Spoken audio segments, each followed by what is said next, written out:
Olá, boa noite. Você sabia que no Brasil as temperaturas do verão de 2019 estão mais altas que as do ano passado? Como o calor forte pode afetar a saúde e a produção de alimentos no campo? Na estação mais quente do ano também aumentam os riscos de afogamento. Como se prevenir? Saiba mais agora no Jornal da UFO.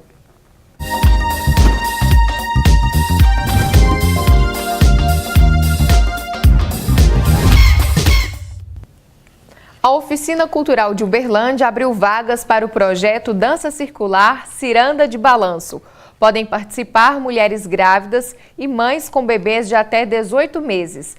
As inscrições podem ser feitas na sede da oficina, que fica na Praça Clarimundo Carneiro, número 240, no centro da cidade. É necessário apresentar documento oficial que contenha foto. Estão abertas as inscrições para o processo seletivo de contratação de professores substitutos para os cursos de graduação na Universidade Federal do Triângulo Mineiro, em Uberaba. O prazo termina no dia 3 de fevereiro. O salário é superior a R$ 5.000 para regime de trabalho de 40 horas semanais. Mais informações no site da UFTM. E o ator Caio Junqueira morreu hoje no Rio de Janeiro, aos 42 anos. Ele estava internado no Hospital Miguel Couto, na Gávea, zona sul do Rio de Janeiro, por ter sofrido um acidente de carro no último dia 16, no aterro do Flamengo. Caio Junqueira ficou conhecido por vários trabalhos na teledramaturgia e também no cinema. A última atuação foi na série O Mecanismo. Vamos então agora ao tema do Jornal da UFO. No verão, as temperaturas registram dias quentes e em Uberlândia as pessoas procuram alguma forma para amenizar o calor. Não tem jeito. Quando o calor começa a incomodar, a alternativa é se refrescar de alguma forma. As altas temperaturas acabam deixando a população com poucas opções. A gente ficar mais ao ar livre. Os meninos estão de férias, vai para o clube, vai para a piscina, roupas mais leves, muita água, comida mais leve também. E aí a gente aproveita esse momento para poder tomar um sorvete também, com certeza. A Luísa também sabe disso e não perde tempo no calor. Às vezes a gente nada, também toma sorvete. E a Luísa não está errada não, nada mal um sorvetinho. Nesta sorveteria, por exemplo, a clientela aumenta consideravelmente. Em torno de 25% a 30% o movimento tem aumentado durante a semana, final de semana é mais intenso ainda, correria total. No verão, as temperaturas dos termômetros de todo o país sobem. Aqui em Uberlândia não é diferente. Os dias são marcados por calor intenso, chegando na casa dos 33 graus. Mas a chuva forte também marca presença na cidade. Nessas imagens é possível ver os estragos causados pelo temporal. Até o dia 13 de janeiro, a Defesa Civil de Uberlândia recebeu 24 ocorrências especificamente por consequência de chuvas. Nesse período de chuvas intensas, a população precisa de mais cuidado. Evitar parar os veículos sobre árvores. Você deixa o veículo sobre a árvore, vem um vendaval, né? E esse vendaval pode provocar a queda dessa árvore em cima do seu veículo e provocar danos. Outra coisa também estamos aí sempre orientando os moradores nesse período chuvoso para providenciar a limpeza das calhas das casas, dos ralos e não depositar o lixo fora do horário da coleta, porque vem a chuva, né, e carrega esse lixo, vai entupir a boca de lobo. Outro fator importante também, né, as pessoas que estão trabalhando com construção, estão em reforma, ou mesmo as construções, os construtores, evitar de depositar material de construção nas calçadas. Tomando conhecimento de que há possibilidade de chuva forte, se possível evitar sair à rua. Caso ele esteja em deslocamento, procurar um local seguro, se informar dos pontos de alagamento que existem na cidade e evitar esses locais. Normalmente, nas chuvas pesadas, nos temporais, elas vêm acompanhadas do que a gente chama do pacote completo, né? Que é de raios, o granizo e o vento. Nesse caso, permanecer dentro do veículo, colocar o veículo, estacionar o veículo em um local seguro, de preferência em um local mais elevado, onde não há possibilidade de acúmulo de água, né, de alagamento, e permanecer dentro do veículo, porque esse é um local considerado seguro. Porém, Uberlândia é um lugar instável quando o assunto é temperatura. Após a chuva, vem o sol e automaticamente volta o calor. Sorvetinho, voltinha no shopping, né, ar-condicionado, enfim, praia, piscina, é isso, né? Os convidados do Jornal da UFO de hoje são Júlio César Neves, ele é professor de agrometeorologia do Instituto Federal do Triângulo Mineiro, campus de Uberlândia. Boa noite, professor, bem-vindo. Boa noite, obrigado. E também, aqui ao meu lado, está o Marcelo Pelizário, ele é médico da família e professor do Departamento de Saúde Coletiva da Universidade Federal de Uberlândia. Boa noite, obrigada pela presença, Boa noite. Professor. Obrigado, eu. Vamos então começar explicando que está calor, isso é fato, né? Ninguém Sim. pode negar. Mas explica pra gente, professor, se a sensação térmica atribui ainda mais essa sensação de calor que as pessoas têm. Bem, essa sensação de calor agora, né, no período do verão, né, que iniciou no dia 22 de dezembro até hoje, né, é natural nesse período devido à maior incidência de radiação solar, né? Então, nesse período a gente tem uma incidência direta da radiação solar, a inclinação dos raios solares são menores aqui, né, no hemisfério sul e principalmente aqui no sul e sudeste do Brasil, né? E essa maior incidência de radiação e uma maior duração do dia faz com que a gente tenha uma temperatura maior, né? Contudo, a temperatura média ao longo do mês de dezembro desse ano está por volta ali dos 25 graus, né? E quando a gente analisa a temperatura média histórica, né, que é a temperatura dos últimos 30 anos, está por volta de 23 graus e meio, né? Então a gente tem realmente uma temperatura um pouco maior, só que ainda está muito próximo da normalidade, né? Essas altas temperaturas também podem estar atreladas a baixa precipitação que está ocorrendo no mês de janeiro, né? A gente vê uma precipitação até o dia 21 por volta de 60 milímetros. Né? Se a gente olha a série histórica dos últimos 30 anos, o mês de janeiro em Uberlândia tem uma precipitação de 300 milímetros, então ainda está muito abaixo e chuvas muito espaçadas. Então, baixa precipitação, baixa nebulosidade, então a gente tem a radiação consegue chegar na superfície de forma direta e o aquecimento é maior, né? Então isso vem trazendo essa sensação térmica muito alta e um desconforto, né? Embora que ainda muito próximo da normalidade. E para a gente sanar esse desconforto, nós vimos na reportagem, né, doutor? Tem gente que gosta do sorvete, gosta de se refrescar, mas não pode faltar água. Hidratação é essencial. Com certeza, Gislene. A hidratação, ela é essencial para uma boa saúde e nesse momento de muito calor, de altas temperaturas, é preciso aumentar a hidratação para compensar as perdas que o corpo tem. E a gente não esquece de fazer essas recomendações de manter uma boa hidratação, uma alimentação balanceada nesse período, mas sempre lembrando da gente também não ser muito prescritivo com essas recomendações, de modo que a gente limite tantas pessoas nas escolhas delas, né? Elas podem variar as recomendações? Com certeza. A recomendação, a gente precisa lembrar, pelo menos diferenciar a recomendação de prescrições, né, de regras ou obrigações. A recomendação ela não deveria ser encarada como uma regra ou como obrigação. É importante falar sobre isso porque senão a recomendação ela pode acabar surtindo um efeito justamente contrário do que a gente esperava com ela. Ou seja, a recomendação acabar tornando as pessoas mais doentes do que mais saudáveis. Isso porque se as pessoas começam a ter dificuldades por qualquer motivo, ou por não conseguirem, ou por não quererem seguir uma determinada recomendação, elas podem começar a se sentir culpadas ou preocupadas de achar que está com a sua saúde em risco pelo fato de não seguir estritamente a recomendação que foi feita. E isso pode acabar adoecendo as pessoas se a gente lembrar do conceito mais amplo de saúde como um bem-estar da pessoa, né? Então vale cuidar da saúde, mas sem uma preocupação extrema a ponto de até passar mal com isso. Com certeza. O segredo é a gente unir a recomendação com o autoconhecimento que cada um tem de si.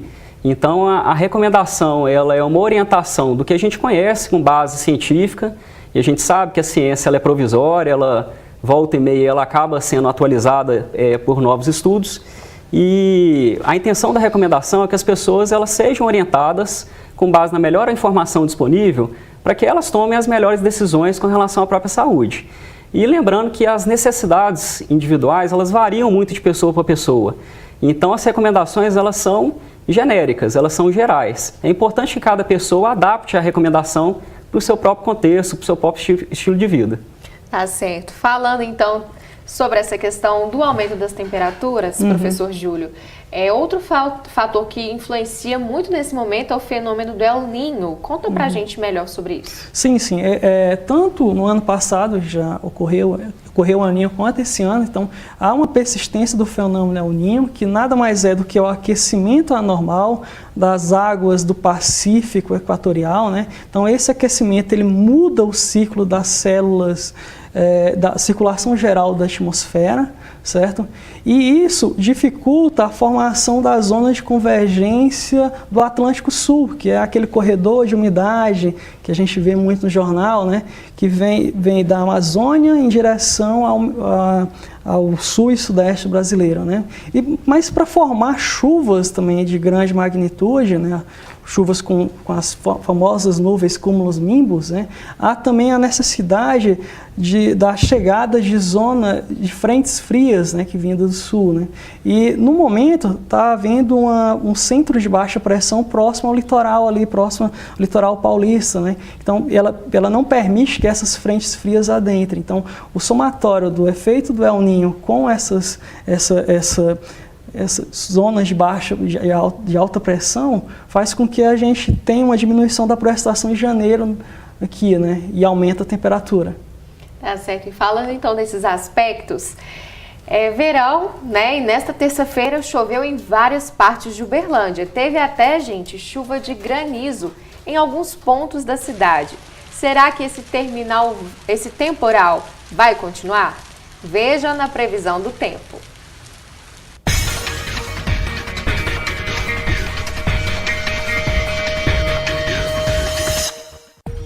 Quinta-feira parcialmente nublada em Uberlândia e pode chover um pouco à tarde. Máxima de 31 graus e mínima de 18.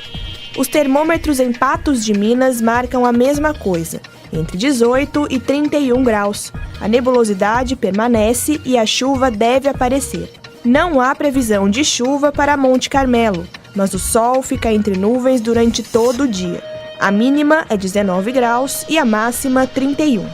Dia nublado em Ituiutaba e há chance de chuva. A temperatura máxima pode chegar a 35 graus e a mínima 20. Dia bastante quente também em Frutal, com mínima de 22 graus e máxima de 35. Possibilidade de chuva na parte da tarde. Quais são os impactos das altas temperaturas na produção agrícola? Depois do intervalo tem uma reportagem sobre o assunto. Aproveite e envie suas perguntas para a gente. Pode ser pelo Facebook ou Instagram da TV Universitária. E lembrando que nós temos o WhatsApp. O número aparece aí na tela. Nós voltamos já já.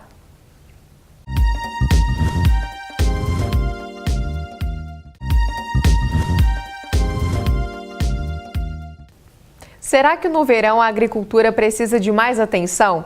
A nossa equipe de reportagem foi até um assentamento que fica aproximadamente a 40 quilômetros de Uberlândia para conhecer a plantação do senhor Rubens, onde ele tem de tudo um pouco. Olha só.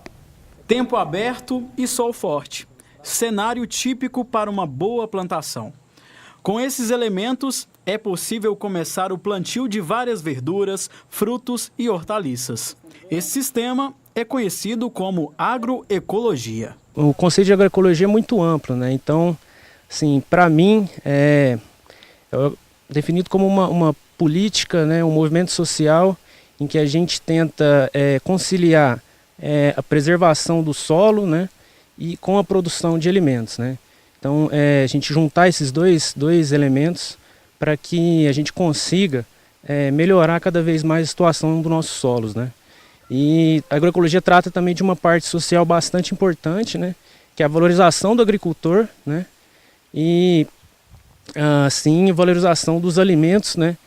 Orgânicos, né? E sem defensivos agrícolas, né? E a agroecologia é isso, aqui tem de tudo, tem alface, tem jiló, tem quiabo, mas no verão tem que ter o cuidado e o seu Zé conta isso pra gente, né, seu Zé? Sim, no verão aumenta o cuidado porque também aumenta a chuva, aumenta a quantidade de luz então as plantas se multiplicam mais rápido. Então as plantas espontâneas brotam com mais naturalidade, com mais força, então o tempo da gente fica quase que sempre só no manejo dessas plantas espontâneas. Então tem que ter um cuidado redobrado para não deixá-las dominarem as plantas de cultivo, né? E também a gente tem que cuidar dessas plantas, porque algumas plantas sofrem também com esse sol excessivo e com esse excesso de água, qual o caso de alface, as folhas de um modo geral sofrem mais. Em contrapartida, outras plantas estão vibrando com este momento. Tudo tem o tempo certo mesmo, como já explica o seu Zé. E foi assim, com a ajuda de alunos do curso de Engenharia Ambiental da UFO e bolsistas do Núcleo de Agroecologia do Centro de Incubação de Empreendimentos Populares Solidários, o CIEPS, que o seu Zé teve um rumo, digamos assim, na produção agrícola desde 2015. Para mim foi uma mudança muito significativa, porque foi um modo de vida. A gente mudou completamente o nosso modo de vida. A nossa relação com a natureza, a nossa relação com o solo, a nossa relação com a produção e outra. A gente aprendeu a produzir sem o veneno, sem a produção química, tirando o insumo tudo de dentro da propriedade, então quer dizer, diminuíram os custos. Então, e a gente passou a comer com mais qualidade, com mais economia e ainda com uma sobra maior. Como bolsista no CIEPS, né, a gente respeita um calendário de visitas, né, e a gente visita os agricultores conforme as datas já programadas. E aí, assim, aqui no assentamento, por exemplo, a gente visita o Zé e outros agricultores que fazem parte da feirinha solidária da UFO, né, que acontece todos os sábados, né, às 9 horas. E junto a esse assentamento, a gente trabalha em outros assentamentos também fazendo a assessoria técnica rural, né? O Henrique também é bolsista do CIEPS há 6 meses e lembra que muita coisa mudou depois da assessoria que ele mais os colegas fizeram para os produtores rurais dos assentamentos. A gente percebe que durante esse tempo o coletivo aqui do assentamento se aumentou, né? Se reforçou, né? Então os princípios da economia popular solidária foram mais concretizados, né?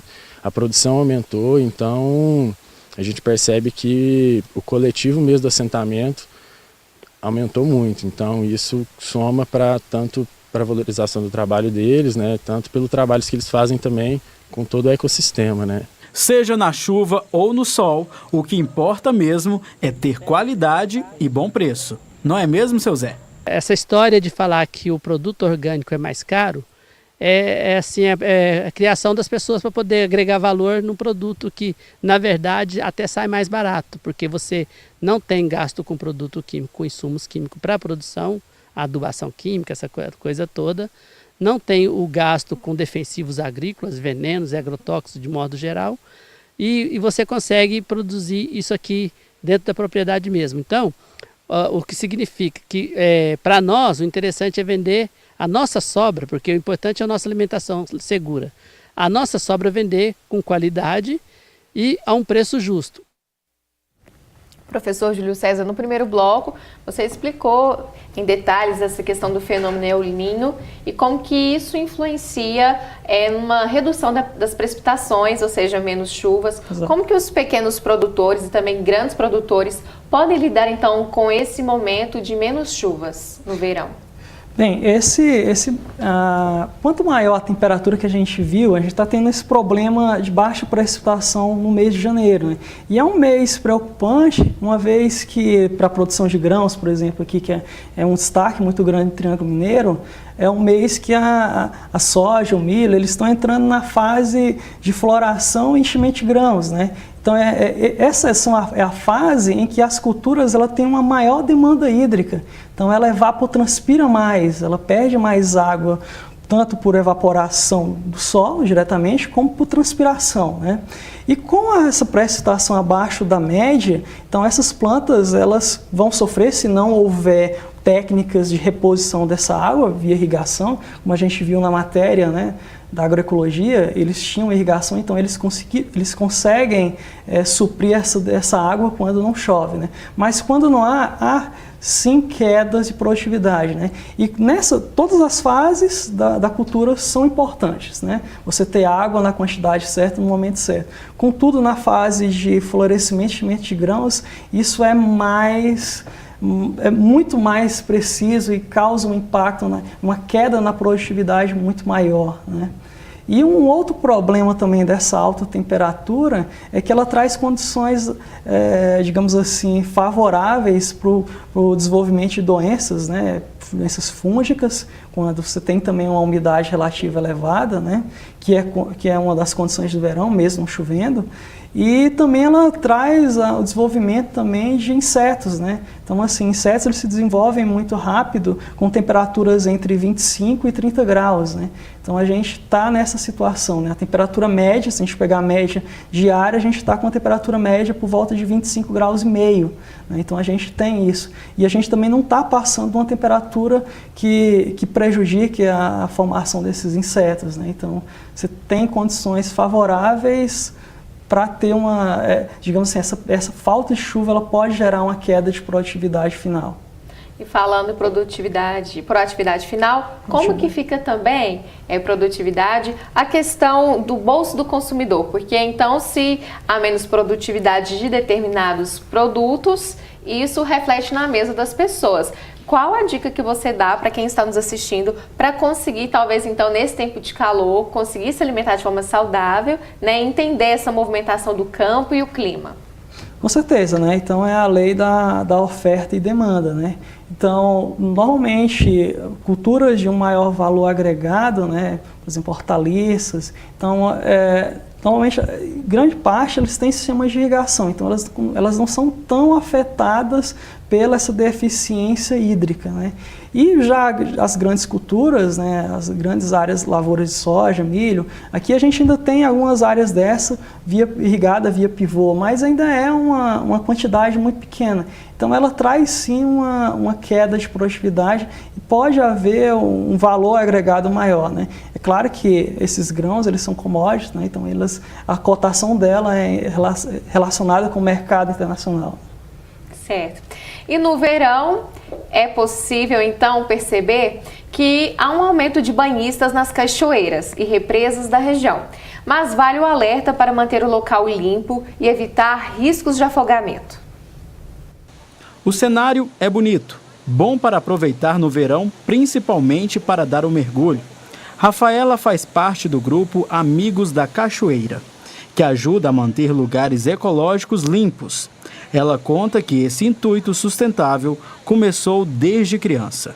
A partir do momento que eu comecei a fazer mais esse trabalho de vir nas cachoeiras, ver a situação de lixo, de falta de educação ambiental desde criança, e eu comecei a ver assim, que eu tenho que mostrar isso que eu faço para as outras pessoas copiarem e ver que não é legal, tanto na cidade, não deixar seu lixo, quanto nas cachoeiras, que é um local que a gente tem para poder aproveitar, porque está um calor, cada dia que passa a temperatura está aumentando mais. Nesse calorão, tem alguns banhistas que aproveitam e entram na água.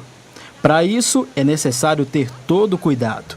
O tenente do 5º Batalhão do Corpo de Bombeiros de Uberlândia destaca os tipos mais comuns de acidentes. Os acidentes com o meio aquático, o afogamento que a gente tem tido ao longo dos anos, inclusive agora em 2018 nós tivemos 18 casos, eles têm ocorrido em diversas regiões, diversos perfis de pessoas, desde o pescador ao banhista que vai para a beira de um córrego para se divertir.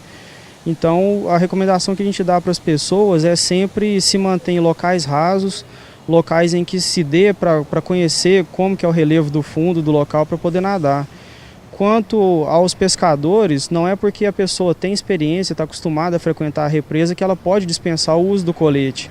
Grande parte das ocorrências que a gente tem são pescadores habituais, às vezes a embarcação vira, a pessoa tem confiança de que consegue entrar na água para fazer algum trabalho, consegue atravessar de um tablado para a margem e acaba se afogando. Ainda segundo o tenente, neste ano já teve um caso de afogamento na região. Portanto, vale o cuidado principalmente nesta época do ano. Durante o período que as crianças deveriam estar na escola, devido às férias, elas ficam muitas vezes em casa, então às vezes se reúnem crianças na mesma casa Então tem que ter o cuidado redobrado com acidentes. Casa que tem piscina tem que cercar e não permitir que as crianças se aproximem da piscina sem a vigilância de um adulto. A gente sempre tem acidentes envolvendo objetos perfurantes, envolvendo envenenamento por produtos de limpeza em geral. Então a gente tem que tomar cuidado redobrado porque a gente vai ter um período maior com as crianças presentes em casa. Doutor Marcelo, no primeiro bloco você explicou a importância de compreender o que são as recomendações e agora vamos falar sobre elas então. Claro. Para a gente ficar com a saúde em dias no verão, quais são as principais recomendações? Bom, as recomendações em termos de hidratação, em geral, elas giram em torno de 2 litros de água ao dia, que seria uma necessidade média de uma pessoa adulta. É importante a gente considerar o contexto. Existem dias em que a necessidade hídrica pode ser maior ou menor e pessoas também que têm uma necessidade maior ou menor. Lembrando que a gente também tem uma certa ingestão de água nos próprios alimentos, né? Além dos outros líquidos que a gente ingere normalmente. Então, se a gente lembrar dessa recomendação por volta de 2 litros de água ao dia, é uma recomendação razoável para a grande maior parte da população. Lembrando de se adequar aí às individualidades e situação de cada um. E vale lembrar também, nós mostramos na reportagem, que nessa época, né, crianças perto da água, os adultos têm que estar de olho também, né, doutor? Para evitar acidentes graves. Com certeza. Achei bastante interessante, assim, as orientações que o tenente do Corpo de Bombeiros já passou para a população. Eu acho que seria interessante ressaltar uma outra informação ou recomendação relacionada aos banhistas que vão para as cachoeiras.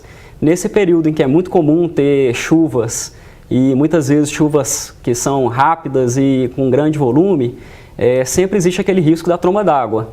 Então, quem não gosta de ir para uma cachoeira, né, mas é importante que a gente esteja atento, que se houver tempo nublado ou previsão de chuva para a região, mesmo que não chova no local da cachoeira onde a gente esteja aproveitando, é importante perceber qualquer sinal de aumento do volume da água.